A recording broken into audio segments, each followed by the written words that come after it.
to our first guest, our guest co-host no less, who will give you plenty of ideas if you're not sure where to go over the summer months. Please welcome Head of Editorial Content at Condé Nast Traveller Middle East. It is Selina Denman. Selina, great to see you. Thanks for joining us. Thank you for having me. Really kind of you to come in, because I know it's a busy time of year and the build up to summer. I suppose there's only one place to start. We are no stranger to travel in this part of the world. We do it quite well. Indeed. But there always seem to be trends. There always seem to be certain destinations that come out on top. I can never really put my finger on to why they do. But what's trending this year in terms of destinations? So I think the classics are holding strong for summer. Spain, Mallorca, Marbella, Italy, Tuscany is a perennial favourite, south of France, Greece, particularly Mykonos and Santorini. Turkey is always hot over summer, and I think Bodrum is going to have another bumper year. I think what's really interesting is that because of overcrowding, because of overpricing, because of kind of unpredictable weather patterns, what you're seeing is people are looking at these countries that they've visited multiple times before, but maybe looking at where else they can go within those countries. So Italy, for example, you're seeing a lot of interest in the Dolomites. Greece at the moment, you might have people stopping over in Athens, spending some time in mainland Greece, maybe the Peloponnese before they head over to the islands. Selina, what would you say are some travel trends that Condé Nast has its eyes set on that the rest of us might not be aware of? So something that I think is really, really interesting is a trend that's been dubbed heritage holidays or roots travel.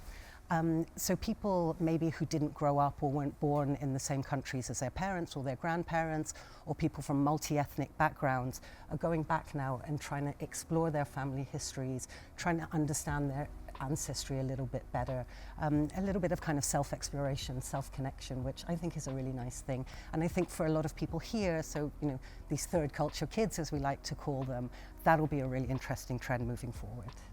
I definitely fit into that category. But I'd love to ask, are you seeing a shift in how people are traveling this year? Is there more interest in like wellness retreats, for example? Yeah, so I think slow travel continues to be a leading trend.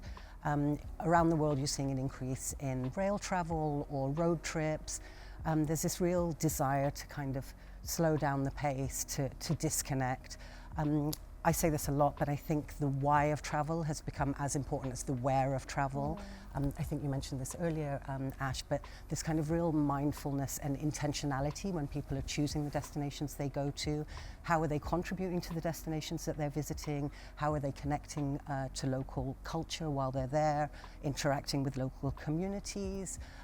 Wellness, I think, is a kind of continued leftover from the pandemic as people continue to look at their health in a much more holistic way.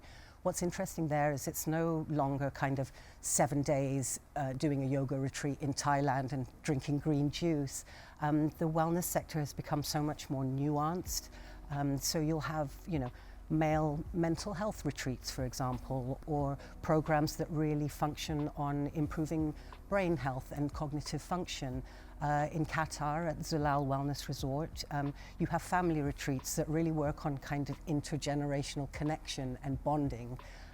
So I think that's a really interesting, relatively new trend, this really kind of drilling down of wellness, what it means to us all individually.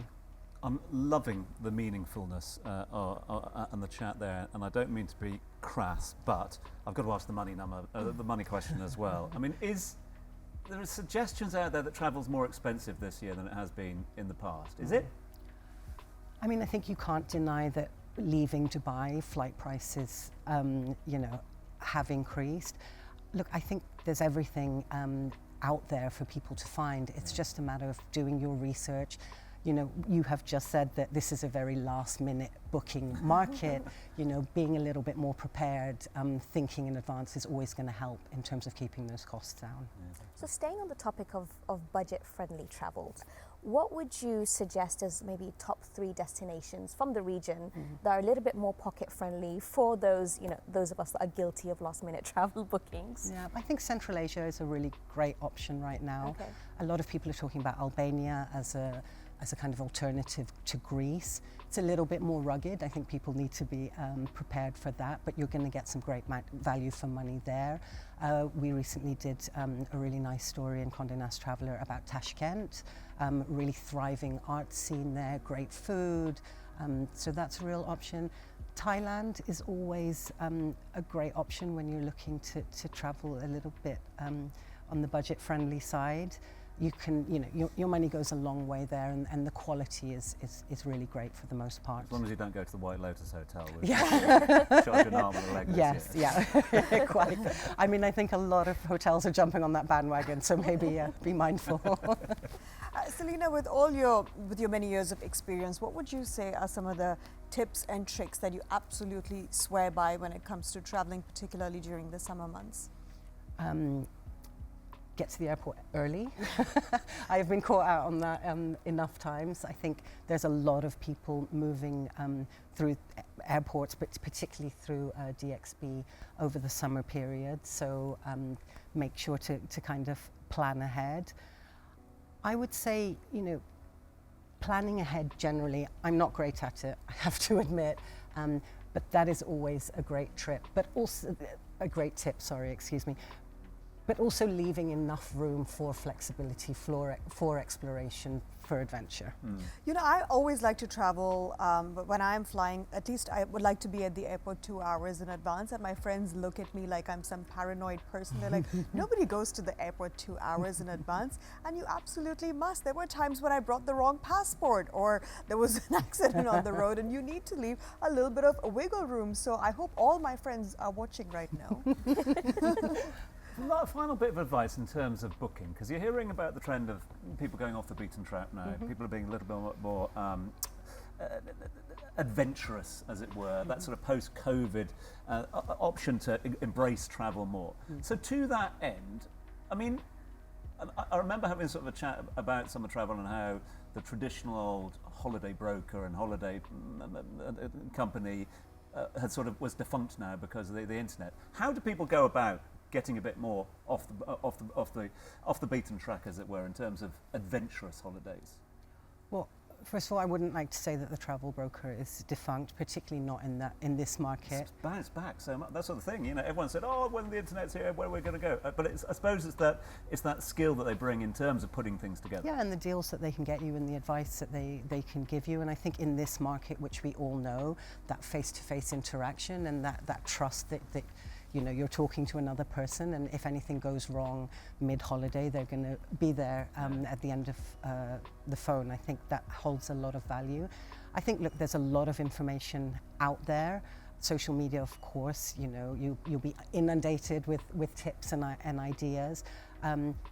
Do your research. Go to Condé Nast Traveller Middle East, of course, for the absolute best advice you could imagine. But yeah, I think it depends on your comfort level as well. Yeah. You could book an entire holiday online and you would probably be fine. There are people that want a little bit more safety than that, and I think that's fine, whatever makes you comfortable. Yeah, quite right. Selina, I have a burning question. It's more of a personal one. Okay. So, as the chief editor for Condé Nast Traveller, what's in your carry-on bag? A book, always, but a physical book. I travel alone for work quite a lot, and I feel like if you've got a good book on the go, you're never lonely. I moved out of my Kindle era because I was on a flight from New York to Dubai once, 16 hours, and I was about 3 hours in, and my Kindle just died. And no physical book has ever let me down in that way. So always at least one good book. Lip balm, weirdly, and hyaluronic acid. Oh, perfect. Right, Putting those in my carry-on bag.